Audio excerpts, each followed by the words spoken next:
সত্য পত্রিকা উপস্থাপন করে। আপনারা জানেন যে একটা নিউজের ক্ষেত্রে সাংবাদিক কখনো সে তার ইচ্ছা মতো কিছু বলে না এবং ইচ্ছা মতো কিছু। সংবাদকর্মী মোহাম্মদ রিয়াজ ফরাদের বিরুদ্ধে একটি ডিজিটাল নিরাপত্তা আইনে একটি মামলা হয়েছে বরিশালে। সেই মামলাটা আসলে হয়েছে, সে একজন যেই ব্যক্তি মামলাটা করেছে, সাইবার নিরাপত্তা যে মামলাটা করেছে, সেই মামলাটা হলো গিয়া যে সে হাসিনগরের এবং সে মেঘের আতঙ্ক জনদস্যু রবু দালাল, সে রবু দালাল আমাদের মানে সংবাদকর্মীর বিরুদ্ধে আজকে মামলা করার সাহস পেয়েছে। কারণ এখন সম্পূর্ণ ওপেন। এই জন্য আগে কেউ মামলা করার জন্য সাহস পেত না, কিন্তু আজকে সেটা দেখিয়েছে এবং আমরা দেখিয়ে দেবো যে রবু দালাল কি করতেছে, কোথায় করতেছে এবং সে কি না করতেছে। সে কিছুদিন আগে একজন হাসাননগরের ভারপ্রাপ্ত চেয়ারম্যানকে ঘুষিতে মেরে ফেলেছে।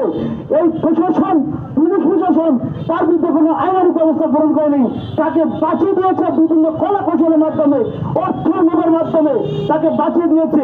আর আজকাল প্রশাসন আমাদেরকে দেখিয়ে দিয়েছে যে ভাই আমরা পারি, আমরা বলবো ভাই আপনাদেরকে আমরা ছাড় দেবো না।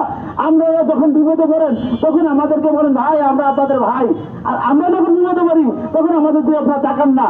আপনাদের মধ্যে আমরা ঘৃণা প্রকাশ করতে হচ্ছি, কারণ পুলিশ হলো জনগণের বন্ধু।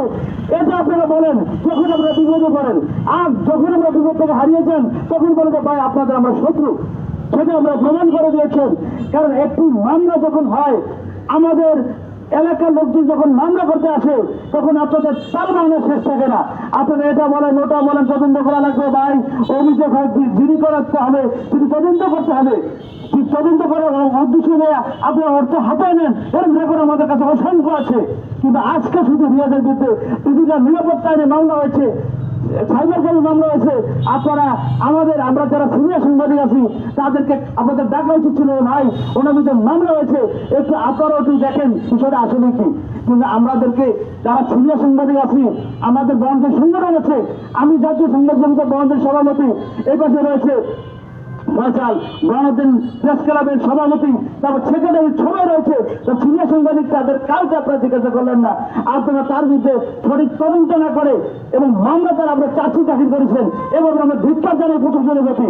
আমরা আরো ধিক্কার জানাই যে এরকম যদি আপনার হয়, আর আমরা যখন বলি যে ভাই এই যে সঠিক সঠিক সঠিক, আপনারা বলবেন না ভাই আমরা তদন্ত করবো তদন্ত করবো তদন্ত করবো, আপনারা তার বাহিনী করে সেখান থেকে আপনারা অর্থ নিয়ে নেন। এটাই আপনাদের কাজ। কারণ পুলিশ তন্ত্র আজও কিন্তু ভালো হলো না, সেটা আমরা আবারও প্রমাণ পাইলাম। কারণ একজন সংবাদকর্মীর বিরুদ্ধে আপনার উচিত ছিল আমাদেরকে জিজ্ঞাসা করা, কিন্তু আপনারা সেটা করেন নাই। আপনাদের মধ্যে ধিক্কার জানাই, ধিক্কার জানাই, ধিক্কার জানাই।